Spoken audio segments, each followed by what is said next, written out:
রফিক জব্বার বরকত। নাম না জানা তোমরা সবাই শোনো,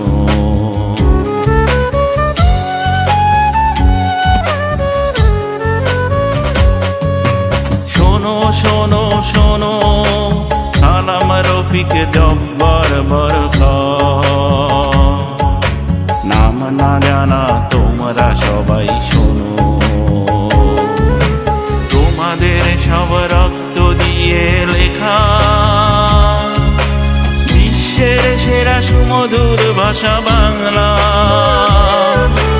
বিশ্বের সেরা সুমধুর ভাষা বাংলা। শোনো শোনো শোনো, সালাম রফিক জব্বার